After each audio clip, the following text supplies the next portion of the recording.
All righty, welcome. You guys are happy to be here. I tell you what, I've heard so much about these three people, so I know you guys are excited. I've heard it. I've seen the Hoova app. All right, we do check those, believe it or not. But all right, so our speakers wanted to introduce themselves, so I'm going to go ahead and let Rhonda Mary here go ahead and announce herself. All right. Hey y'all, I'm Rhonda Mary. I am a YouTuber and a Second Amendment advocate. I specifically focus on politics, culture, social topics, and things like that, particularly as it relates to people from my demographic and communities where some of these discussions, especially with the Second Amendment, I believe have been, hidden from us. And so I definitely deal with those topics.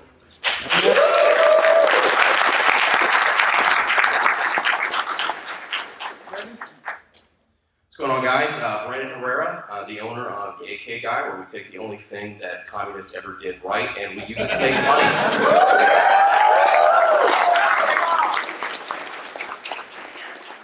Aside from that, I run a moderately successful YouTube channel where I just make jokes on the internet and use that as a platform to use humor to advance gun rights.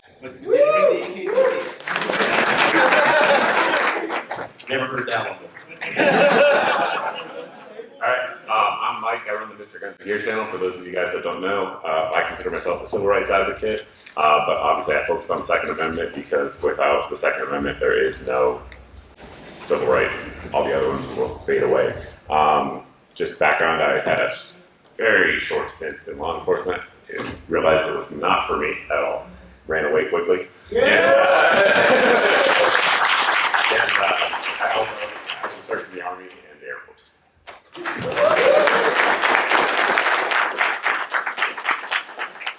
All right, seems like we're pretty excited here. So just so you guys get an understanding what's going to go on, I'm going to ask a few questions for them, some basic warm-ups in a sense, get an idea of who we are sitting here with, and then we're going to have some crowd questions open, so be prepared to think about those. We'll bring you a mic, okay? So I guess to get started, how did you guys get started with YouTube? Go ahead. So back years ago when I was on Facebook and I would just talk about all these what normies would think were crazy things. And then for some odd reason I felt like, well, maybe if I say this in longer format they'll understand me better. That certainly was the case because you're going to have people that just disagree with you no matter what. But that kind of led me into my YouTube career, and particularly when when Donald Trump was in office and I kept hearing this whole fake news, this is fake news, the fake news is the enemy of the people. And I'm like, why does this guy keep saying this? And so, my natural curiosity kicked in and I'm like, if this is fake, what's real? And I want to find out for myself. And I started doing that. I started sharing everything that I was finding out. And I'm like, the news is lying to us, and I have to share this with people now that I know. And I started doing it, and people loved it, and it's just been up since then.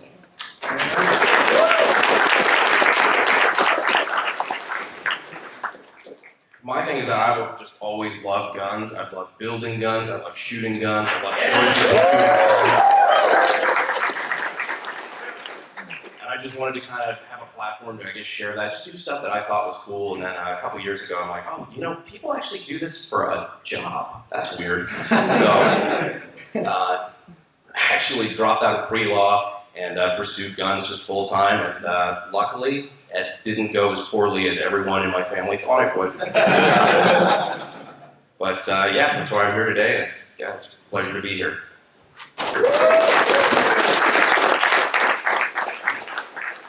So I had zero plans of ever being on YouTube or a public figure or anything like that, but my wife was a nurse and she worked nights. And back then there was no, what's that cure for opioid? Narcan? Yeah, there was no Narcan back then. And so the hospital she worked at, all the junkies would do heroin right outside in the parking lot. And so she had to walk past them at 4 in the morning.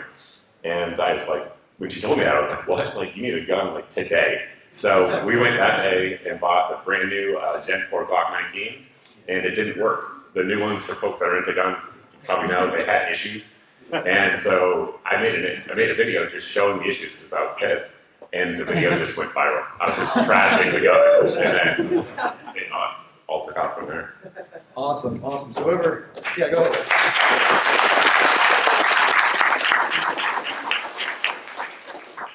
So whoever can think of an answer first, is 3D printing the end of gun control? Okay. Depends on what you mean by the end of gun control. Because is it going to be the end of people trying to push gun control? Absolutely not. That's never going to stop, period. Is it the end of, or I guess the beginning of the end of making that more impractical to be able to implement? Absolutely. It's taking stuff that used to be, manual mills, manual lathes, stuff like that, and putting it into something that you can buy on Amazon for $200 and have the regulated part of a firearm in a few hours. That's never been done before, and I think it's leading to a lot of awesome opportunity. I agree. And if anybody's interested in that, follow Control Q.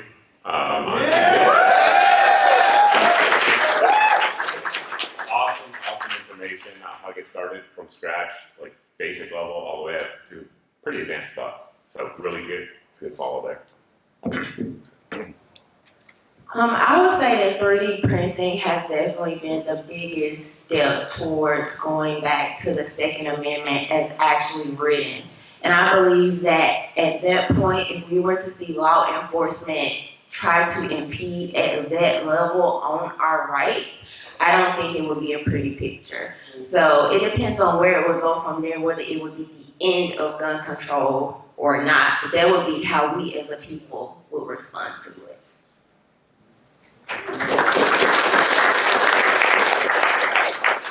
One last thought on that I just kind of thought of is, people talk about all the time, like using the Second Amendment to protect the First. I think 3D printing has opened up a new reality where we can use the First to protect the Second.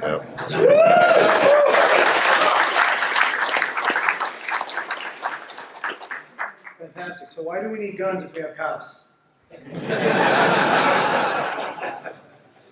Cops are heavy. Go ahead.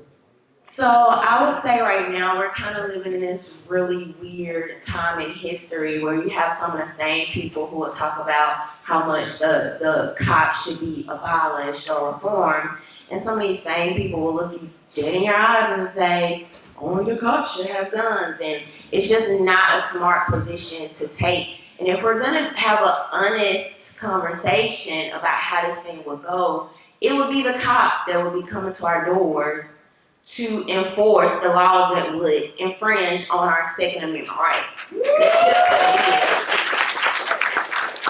So we as citizens, we can already see what's going on and how far they're trying to go. Even look at the COVID lockdowns last year. You had governors and mayors trying to use their powers or so-called powers, right? To trample on our human rights. You even have some people were saying guns are not essential. Guns are very essential in all of our survival, safety, privacy, and protects all of those other amendments. And so we need the guns. Amen.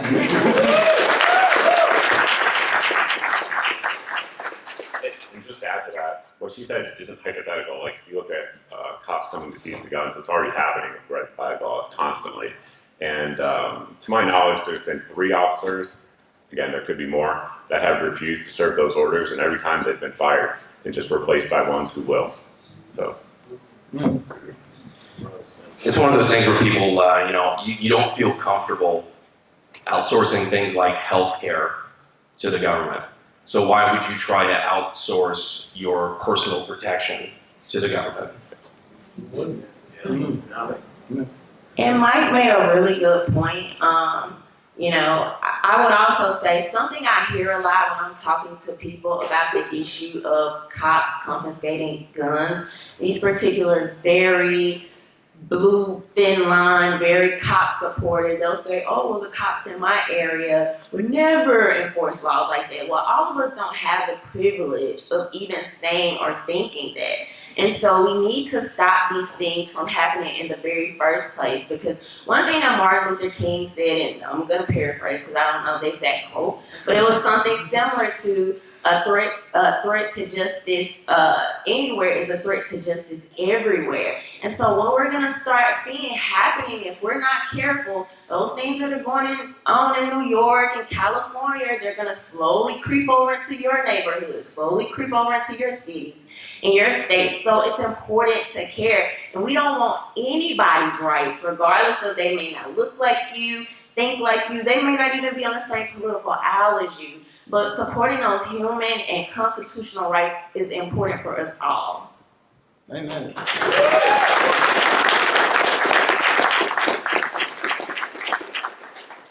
So one thing you just kind of touched on that made me think there is you mentioned creeping into other neighborhoods or expanding essentially. When you lose one right, you lose the others. Do you see, let's say, I guess first of all, a prejudice of gun control in certain communities or areas? And if so, why is it separate or focused on those areas and not just nationwide? So if you know anything about the history of the Second Amendment, you know, one of the main reasons for gun control was to actually stop slaves, recently freed people from rising up against the government, you know, the people, their masters, and the people that they were under the control of. And so over time, you will still see that in some of the most heavily populated Black areas are where you have the highest sets of gun control. Now we know these areas are also typically Democrat-ran cities, and it's always been this desire to keep Black Americans heavily dependent on the state. But you have so many people that don't know the history of this. I was one of those people. I was never anti-gun. I just never had anybody talk to me about gun rights, you know, about protecting myself in a way that I felt like added to my life. In the moment that something happened to me, and unfortunately it had to be a tragic situation, but it was actually a Black woman, a law enforcement officer, who was a responding officer after a hit and run / road rage incident. And in Mississippi, she was like, "You ain't got a gun?" And I was like, I was supposed to, you know? But that was the first person who ever planted that idea in my head. Before, it was always, this is my God-given right, and, you know, my Second Amendment rights. And that didn't resonate with me in a way that a more personable, this is how this will benefit you. This is how this will help you. I'm not going to use prepackaged talking points to talk to you about this. So, you know, it's very important, and I think the way we talk to people and the way we have these conversations can really make the difference.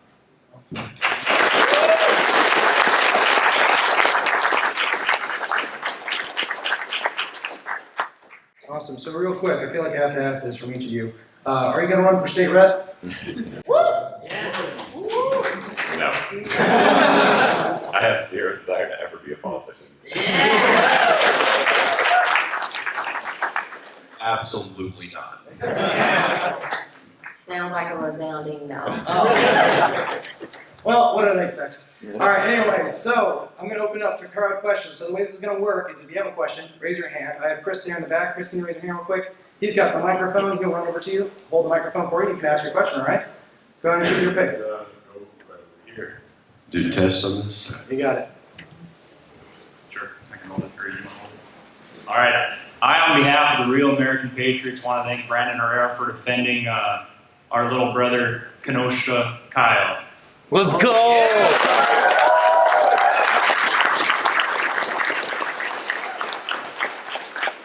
We love the spicy memes. We love it. Yeah. You took a very pro Kyle Rittenhouse stance, and my question is it seems a lot in the firearm industry, there's a lot of guys who did not want to take a stance on that issue, and I think one we all know is like the Black Rifle Coffee guys in recent times come out and say don't want to take a stance against it. And just curious in your experience in the firearm industry, what was kind of going on there and what is still going on there? For sure, and that's a dicey one. By the way, I'm glad you liked that video. YouTube sure as hell didn't.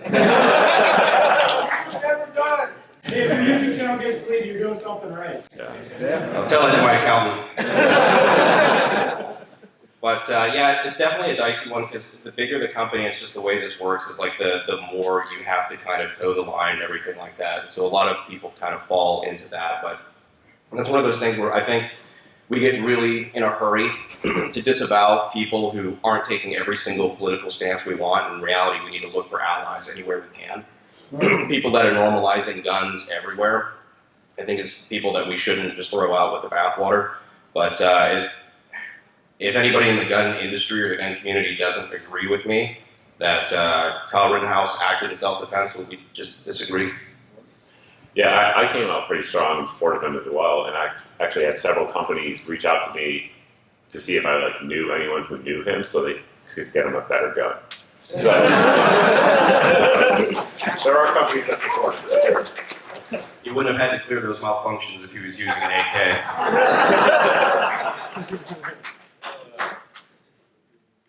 Chrissy, another question?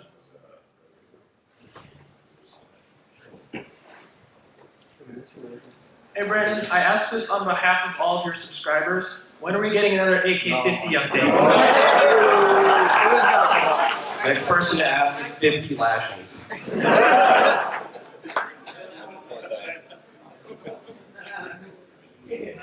So, it seems like in the past few years, like the average person has been like moving a little more pro-gun. I mean, like, why do you think that is?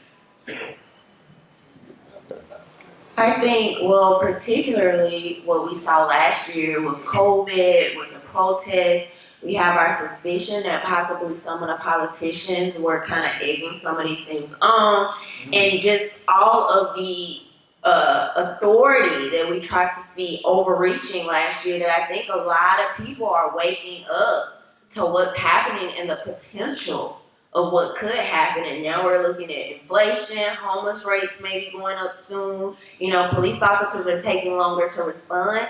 People wanting to protect themselves is a human inclination. Like, it's in us to want to be safe and to want to be careful and to want to be able to protect our homes and our families and the things that we built for our families. And so I think we're going to see a lot of that over the next few years. I think a lot of it too is that we're seeing it more, which I think is huge. Just in movies, in video games, and on YouTube, on social media, guns are freaking cool. And so, I think in the 80s, the only time you saw a gun was, Delta Force movies or your racist grandpa with a shotgun. That was your exposure to firearms. Where now it's becoming more and more common, and people are realizing, oh, that guy down the road that's got 15 guns, he's not all that crazy. And I think the more that we kind of move in that direction, the more we're like, hey, yeah, guns are cool, and as long as you're safe, they're not dangerous. I think that's a good direction to keep moving. And I think too, with last year, just the actual amount of videos that were coming out showing violence going on in America just really made it real for a lot of people. Mostly peaceful protests. Exactly. My name is Paul. I'm from Illinois, one of the states with the highest anti-gun laws in the country. Chicago being one of the highest murder rates with guns there ever is. And what I believe is that the armed citizen is a defended citizen. And what we have in Illinois is only a handful of states that have a FOID card. And how can I get the other 49 states to help us get rid of this violation of our Constitution and this FOID card and void this FOID card in our state? And how can we all come together to make this one state realize that the Second Amendment serves us all?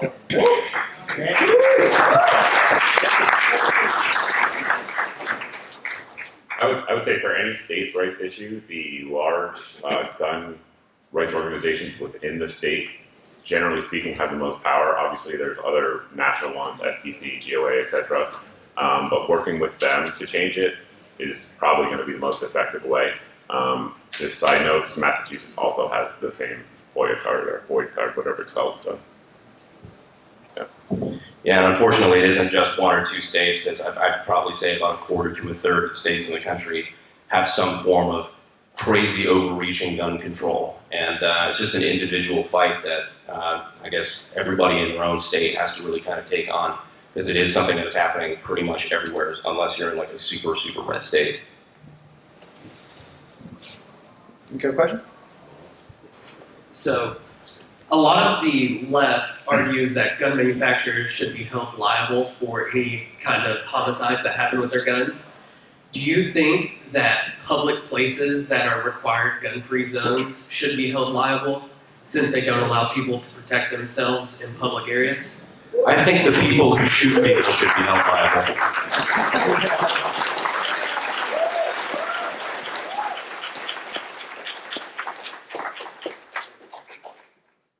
Awesome. Just to kind of jump in while Chris finds another question here. One thing that you guys talked on a little bit was like the normalization of firearms. And one thing more so than just, I think, our right-wing neighbors, friends, neighbors, family or whatever else that owns guns. I'm starting to recognize more and more left-leaning people who are getting into guns. Have you guys noticed the same trend, and why? I have, for sure. I think the reason, again, is just it became very real. A lot of left-leaning people live in the cities, right? That's just reality. And they've seen the riots and violence going on all around them. And, some of my wife's friends are on the left, and many of them over the last 2 years have come over to my house asking for, training with what they should get to arm themselves, things like that. So yeah, it's definitely increasing.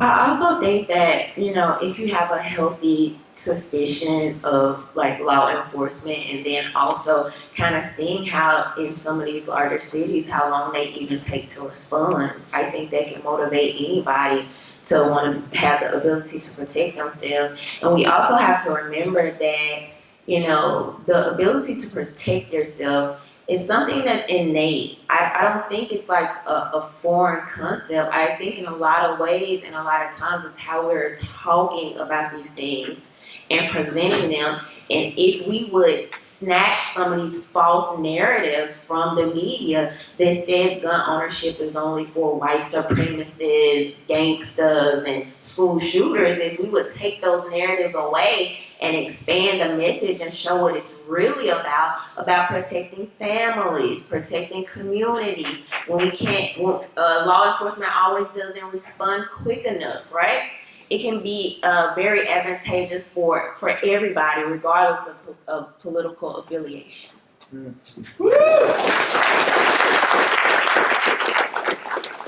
definitely see that trend, and I think it gives us one of the best opportunities we've had in potentially the history of the country. Because now you have people on the other side of the aisle who are for the first time owning guns, not just owning guns, but owning a lot of guns, and for the first time.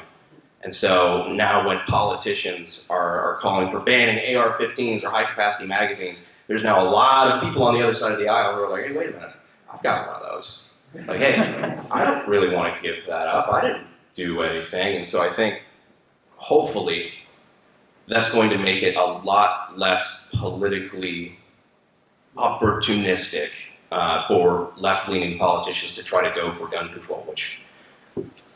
If you have less people on that side of the aisle that are pushing for it, that's all the better for us. That means we can start moving more aggressively and taking back things instead of playing defense all the time.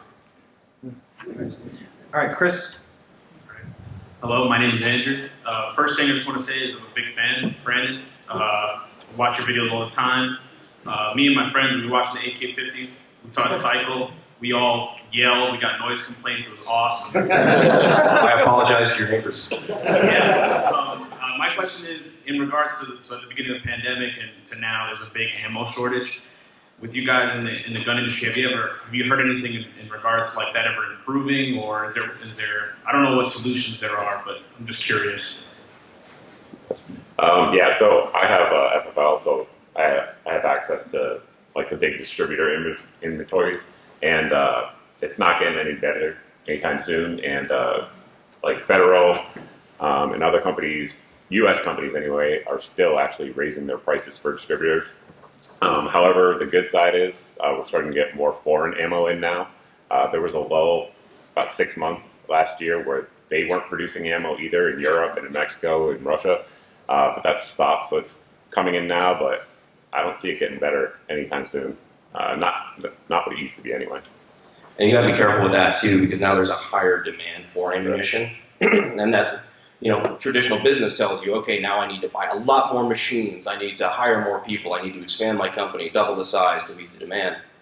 And what you can do is overexpand to meet what is a temporary boom, and then you end up 2 years from now, things maybe normalize, and you are in a lot of debt with a lot of new machinery, a lot of employees you can't pay, and so a lot of companies kind of have to play both sides where they want to expand to meet the demand, but they can't overextend. And so you're seeing a lot of people playing it safe. Yeah, Chris? Alright, so for anyone that's in there, send the boy advice up because I was in there and got picked. Alright, so my question is especially for you, Miss Mary, that educating more poor minority communities, have you ever collabed with Mr. Coleon Noir and done more education videos with other gun tubers like that? I haven't collabed with Coleon. I think we both have a friend in common, Argo J, and he works with USCCA, and I have a lot of other people that I'm kind of working with, do interviews with, and things like that. But I definitely think it's a message that has a lot of potential and always can be expanded. There's always new things to learn, and so hopefully going into the next year, I'll definitely be doing a lot more of that. And if you guys aren't following him, Kevin Dixie, the real NOC, he does that all the time, every day, all day. And then Twista, the rapper, has been doing a lot of that lately as well. Any question? My name is Peter. I tend to be pretty cynical. And while I have a lot of hope, especially at an event like this, where we're fighting for our freedom and planning out a strategy to preserve our liberties, I recognize that history shows that our greatest freedoms can sometimes be taken away in the dead of night when we're not expecting it. Overnight, we wake up and something's gone. So my question is, practically speaking, say tomorrow morning we wake up and find out that Biden signed an order banning X, Y, or Z that we all may own. My question is, what are some practical things that we could do? You're not going to tell us to commit a felony. Maybe you will. Maybe you'll surprise me. But especially being, in the business, being a manufacturer, what the hell are we supposed to do? Yeah. So the first step in that is not complying.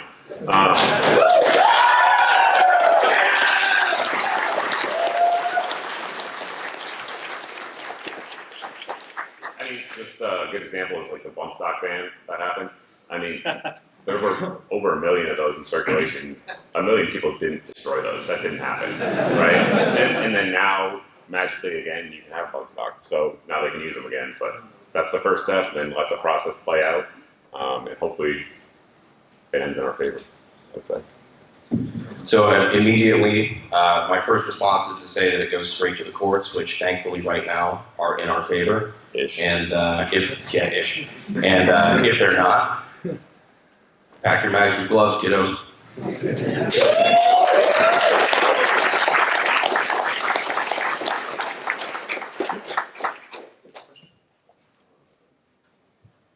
Hi. So I've been seeing leftists, anarchists, communists become somewhat more interested in gun rights, and I've been seeing people who are traditionally on the right, we need to team up with them, it's the enemy of my enemy. But I've read Russian history, and anyone who teams up with socialists always gets sent to the gulag first. So my question to you three on the panel, do you think this is sort of a enemy on my enemy situation, team up with anarchists, or do you believe that we should gatekeep in a way? I don't know how the better way to describe it. Don't send for commies. I'm glad they're not advocating for gun control, but if the only reason that you want a firearm is to use it to take my property, we're gonna have a problem, and we are not friends.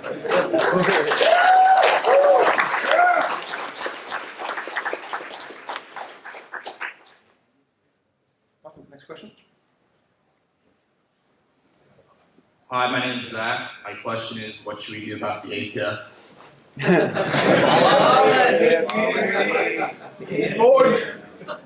I mean, obviously we want to abolish it, right?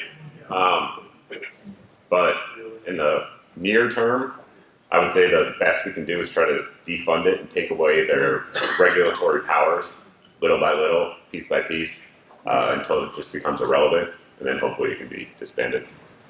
But it'll be a long, long process. A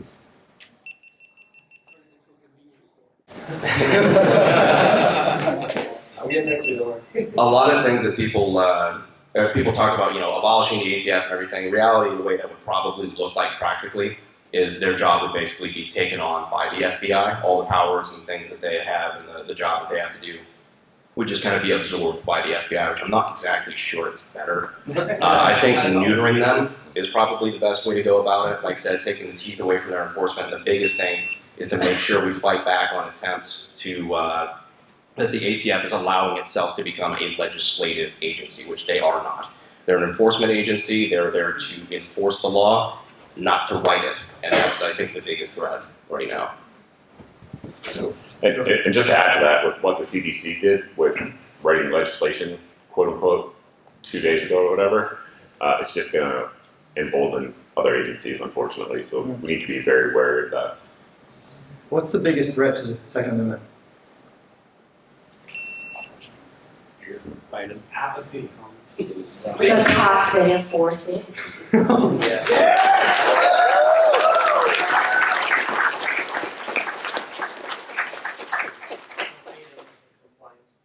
I like apathy, the one where it's just for the people who don't think it affects them. I don't have a 30-round mag.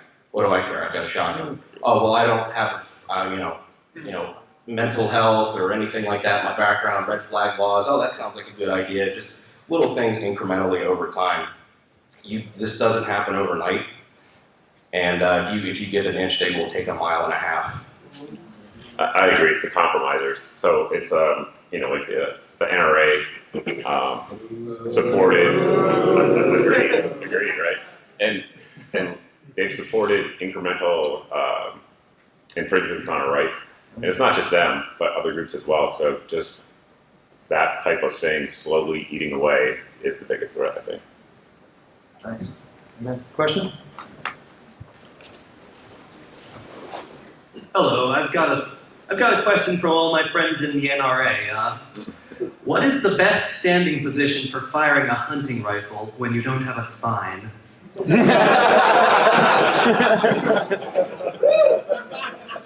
Prone.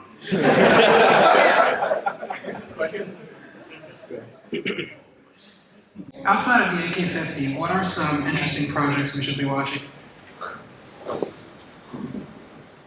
Hey, I made the mistake of announcing a project too early once. I'm not about to do that.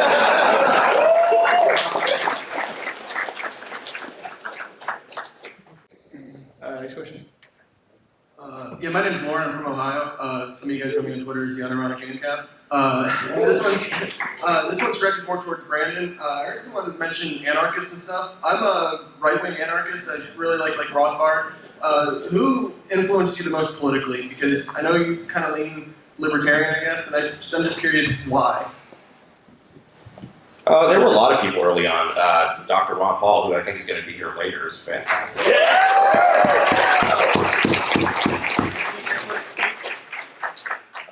Early on, there were a bunch of different people. A lot more. I did used to lean a lot more heavily on the anarcho-capitalist side, which philosophically speaking, I still think is completely valid. But there's just a lot of good people. Exactly. And what you say what you will about pragmatism and whatnot, but there's a lot of good thinkers around that side that were influencing me early on. Yeah, I'm also interested in influence for Rhonda and Mike, if you guys are willing to share. Sure. So my mother is a communist. I'm not joking. Literally, she's a communist. And so I grew up around that and saw just how stupid and illogical all the things she would say was. And That was probably my biggest influence. Some of my, excuse me, some of my biggest influence, I would definitely say one of my biggest heroes that's no longer here with us, is Malcolm X. He's one, like a lot of I listen to his speeches, and it's absolutely mind-blowing how you could turn on these speeches from several years ago and still be just as relevant today. That's just completely mind-blowing, so I cannot discount the influence that he's had on me. Along with Walter Williams, I like Ron Paul, Adam Kokesh. I've read one of his recent books that was like mind-blowing. And so those are a few that I would say of my influences. Awesome. Question? Yeah. So I've been around guns my entire life. Like one of my first memories is how my dad was training me how to shoot a BB gun, and I learned how to handle a weapon. I learned how to handle it responsibly.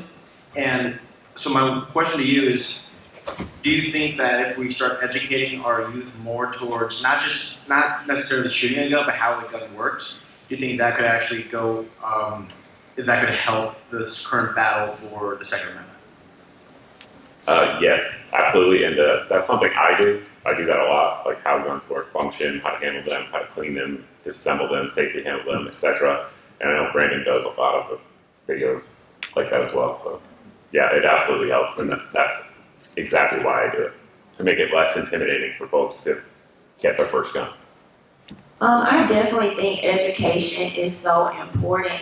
And like Mike was saying, making it less intimidating, because if you can even get people to the range for that very first time, I think this was last year, I took like my entire family, my mom, my dad, some of my aunts, and it removes some of that fear and that stigma if people actually know how it works for themselves instead of somebody like Joe Biden on the TV trying to explain it to them, right? And getting that actual authentic experience. So I think education, gun safety and things like that are super important. And also letting people know that guns just don't, jump out of dressers and like just start shooting people. So. One of the things that I think people forget is that not only are guns tools, but they're machines.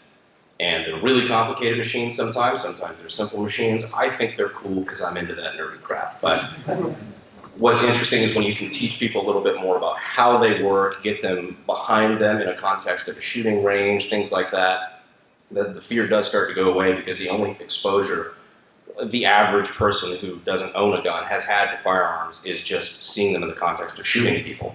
And that's a very, very, very small percentage of what guns are actually used for on a day-to-day basis. And the more you can normalize the other aspects of that, the more they start to understand. Gotcha. And is there a two-way to libertarian pipeline? So left-leaning people who first get into guns, does that have them go down the rabbit hole? So, a young gentleman in the back asked a question earlier that I think was a really good question about making alliances with people that may be on a different side of the political aisle, but that are becoming more pro-gun. I think we can't discount human nature. The Second Amendment for me, and learning about like gun safety, gun rights, it's so empowering and enlightening. And if you are willing to take it upon yourself to protect yourself, that is a very, well, it used to be like, natural and human nature into, our more recent with government overreach and things like this. But if you are willing to do one of the most important things you could do for your livelihood, which is take it upon yourself to defend yourself, then you start to question, well, why do cops take so long to show up? Why, why this and why that? And before you know it, it's like, why y'all taking so much money out of my taxes? Why these roads not fixed yet? Like, what's going on?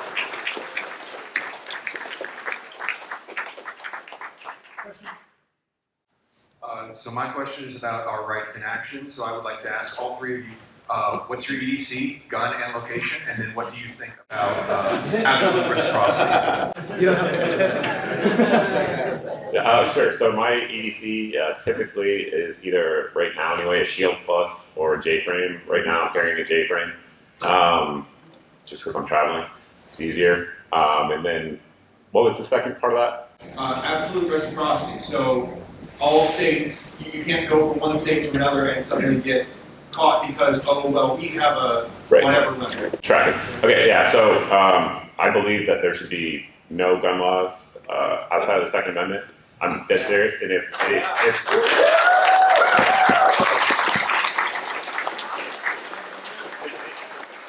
to that end, if that was the case, then you would have that, right? And if any political entity wanted to pass further restrictions beyond the Second Amendment, it requires a constitutional amendment. So. Well, my everyday carry is a Glock 19 with a Holosun dot, and I carry appendix. So. Again, sorry, I'm hard of hearing because of all the, the shooting. What was the second part of that question? The absolute reciprocity. So we can't get caught between different state laws. No, absolutely. Like that's just the right to freely travel, which I think we've seen win in the courts in different instances, like for seatbelt laws, helmet laws, things like that. I see no reason that should not apply to firearms, especially since helmets are not constitutionally protected, but firearms are. So my everyday carry is a Hellcat. Sometimes it really just depends on how I'm dressing. That's another thing, and I think a hurdle for a lot of women is a lot of times when you go into gun stores that are particularly owned by men, they don't have all of the concerns that we would typically have as far as like how we dress. Sometimes children and things like that come into play. And so it really just depends on that. As far as reciprocity, I got it on me, like where I'm from at, so I can't really say, but I think everybody should, so start there. Right, questions? So, I go to a very liberal school, and I've talked to a lot of liberals, and there's a lot of cognitive dissonance, specifically between only cops should have guns and all cops are bastards. How do you talk to them about that? How do you try and get them to, one, realize their own cognitive dissonance and try and push them to your side, at least when it comes to guns, if nothing else? So basically, I would say just talk to them like a human. Don't be trying to own the libs and make them feel bad. But, just point out the hypocrisy.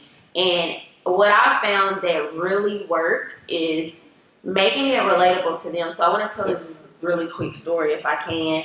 I was on a volunteer project where it was a young woman there, and this was when Trump was in office, and she was telling me, I just think that the police should just come around and take these guns because I just think that it's too much and it's unsafe. And I was like, well, what's your real issue with guns? Why do you feel it's unsafe?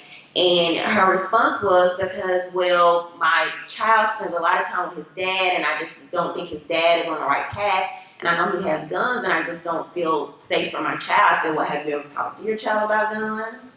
No. I said, well, wouldn't you feel more empowered if you took the time to have him prepared before he's with his dad so he knows gun safety, he knows what not to do and what to do? Oh, I never thought about that. I said, okay, let's talk about gun confiscation. What do you think that would look like? What would have to happen to make that happen? Oh, well, the police officers would have to come around and probably take them from people's homes. Would you want that happening in your neighborhood? You know where you live. How do you think that would go? I don't think that would turn out too pretty. She was like, oh, I've never thought about any of this before. It wasn't me trying to own her. It wasn't me it's my God-given right. It was never about me. It was finding out how it was relatable to her and making that work. And so now we've set her on a path to teach her son gun safety. They can talk to that with other families, and then the message keeps expanding. So don't count people out. Don't think, even if they're super hypocritical and have all the cognitive dissonance, take the time to talk to them like a human and make it about them, and it really works. It's a winning message.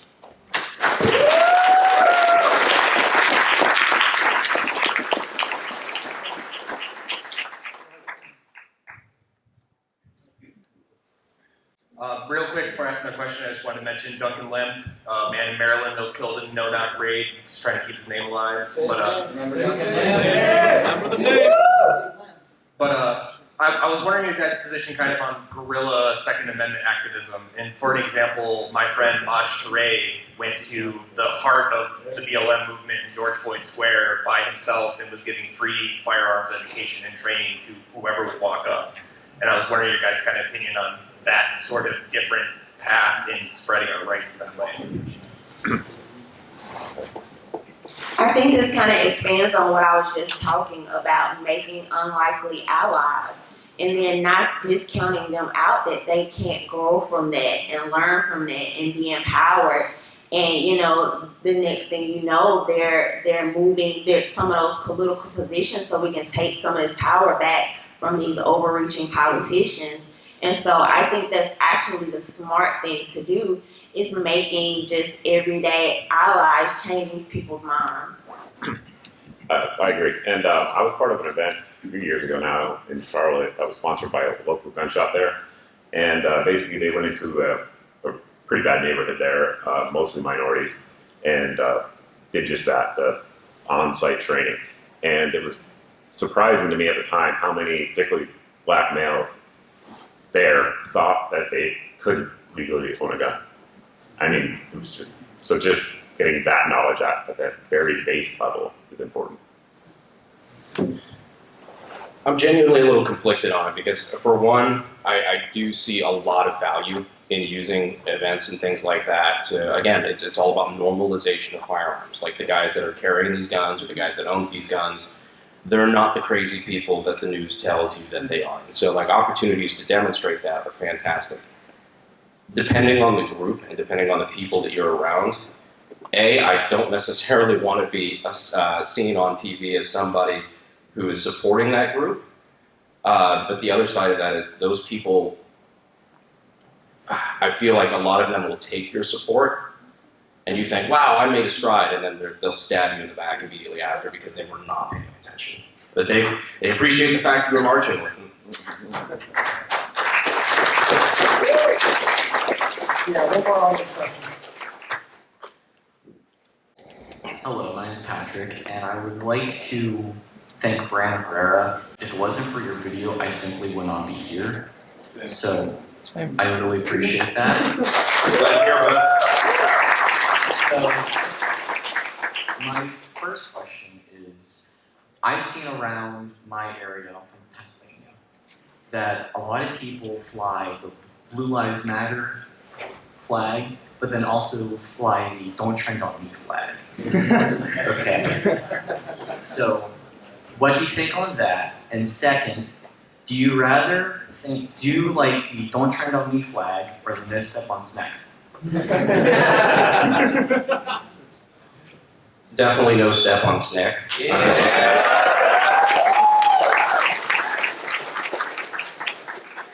As for the Blue Lives Matter and the Don't Tread on Me flag, the Gadsden flag, that one's always super interesting too, and I think the answer is really genuinely somewhere in the middle. Because for people who talk about being open-minded and like trying to break free of labels and boxes and whatnot, we really do kind of fall into the same absolutism that everybody else does. I think it's perfectly logically consistent to say, I support police to a point. And after you've crossed that point, I don't. If you are stopping an 87-year-old woman from getting raped, oh, cops are bastards. No, it's not how this works. But if you're showing up and, doing no-knock raids and red flag warrants and whatnot, that's where my support of the duties of law enforcement stops. And I think that's perfectly logically consistent. Yep.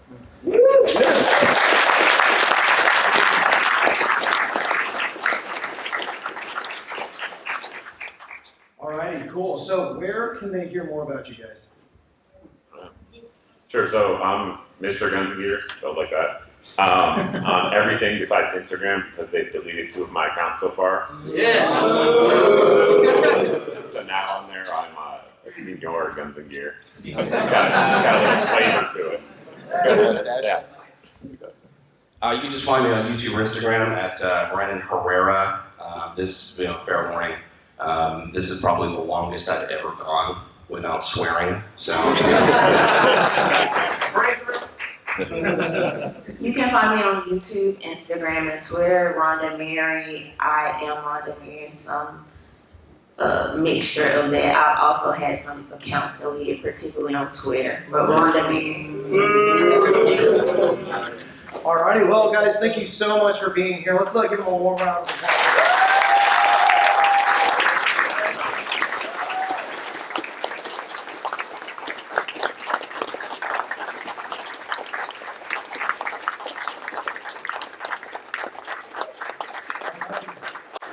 Well, we're going to have a 15-minute break, and then we're going to have 4 more breakout sessions available to you right out in these 4 rooms. So thank you, everybody, and you have a 15-minute break. Thank you.